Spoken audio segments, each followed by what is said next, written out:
Brian here again, coming at you tonight with an update on my 150-gallon Discus tank, planted Discus tank. As you can see, I've rescaped it.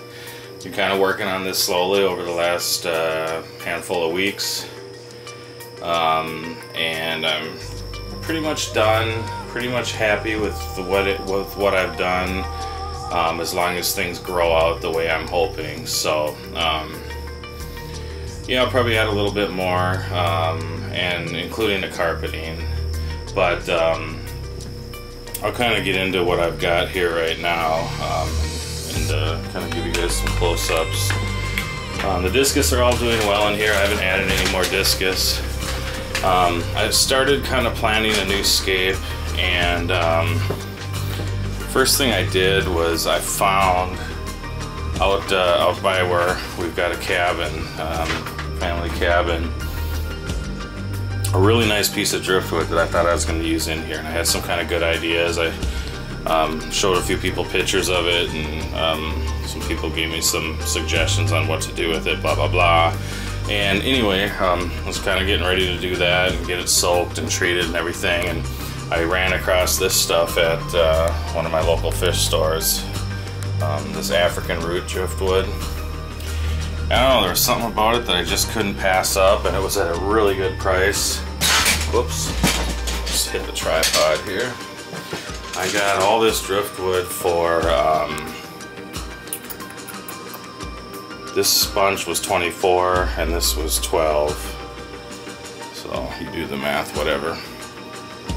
So I'm pretty happy with that. I wish I had some pieces over here with a little bit longer branching, but I bought it out from the store. I bought her out, and the owner of the store, she doesn't have any more and wasn't sure when she could get any more. So I'm dealing with what I've got, and I'm really digging it. So, but anyway, to kind of just take you through what I've got here, I went into I wanted to try out the Limnophilia hipporides, I believe it's pronounced. That's what this stuff is. Had some red in it when I bought it, but it's gotten away, so I'm assuming that one, I need higher light, two, maybe some more iron, I'm not sure. So that's what's kind of back in this corner. Right here I've got what hopefully will end up being a big bush of stargrass. Bought a bunch of that off of Planet Aquarium MN. It's just melted severely, but it's just starting to come back now. Another half of it's over here, and it's done much better in the 90. Big bush of it, but that's another story. Got some Blixa abuerte and some Blixa japonica. The japonicas from Planet Aquarium MN. Some of these rarer plants, or I guess I'm not going to say rarer in general, but rarer in my area, came into my local fish store. I'm assuming it was a trade-in, and so I had to pounce on a lot of this stuff. But a few of these in here too I did buy from other people online, forums, blah blah blah, things like that. I've gotten from several sources. So, and we've got here. That is, I believe that. Oh, that's the. I've had this for a while now. That's the Scarlet temple plant, I believe, that I got from Fired Up Aquatics. This here is a piece of something that Planet Aquarium MN said was a kind of a hitchhiker on an order he made a long time ago, and he's just kept it going. He thought it was Myriel green. There's some Rotala Vietnam back there, and then we've got the red broadleaf Ludwigia. We've got from Planet Aquarium MN again here right in the middle, this green Limnophilia aromatica. Love this plant. It's starting to become one of my favorites. The Marnie Garsalis that I bought from Fired Up Aquatics a while back, or I didn't necessarily buy it, but I had won their photo contest, and so I had a credit, and I got this, and this has really been growing great. It's not as red as I'd like it, but again, lighting and probably iron. But it's propagating real well. I've really grown quite a big patch of it. And then this is the Rotala indica that I've had for quite a while. Lexa japonica, obviously, that I didn't change that around. Got a little bit of Vesuvius swords, my Ludwigia Cuba, still need to get some more of that.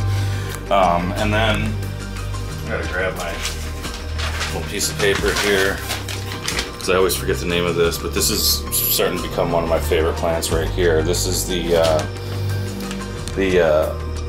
Potamogotant Gayi, I'm gonna say. It's probably pronounced wrong. Really digging this, kind of a grassy looking plant. And then I've got some Mario Red Tuberculatum, whatever. And then some Rotella Relici mixed in there. And then there's some Relici mixed in right there too. And then this is the Ranunculus that I got from Planet Aquarium MN a while back. It's doing okay. I may not have high enough light for that.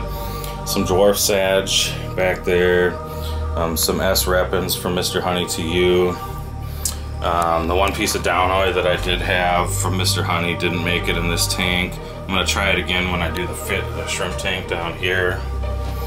But yeah, that's kind of what's going on. I'm digging it. I want to get a few more things. I want to get a little bit more of this, a little bit more of the Cuba.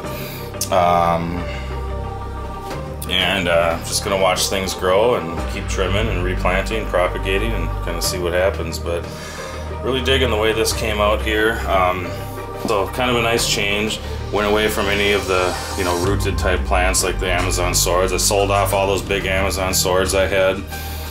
Sold off some other stuff too in the 40-gallon long downstairs. And you know, that's what I can tell you right now. The 90's a mess, just you know, grow out right now. But I'm thinking about taking out all this dwarf sage right here and using it for carpeting over here. But for those of you that stuck around to the end of this video, I do have a question.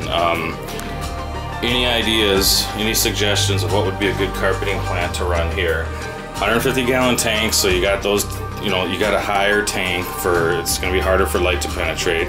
And it's a Discus tank, so minimum temperature 82, but I'm usually rolling it around 84. So you got to take those two things into consideration.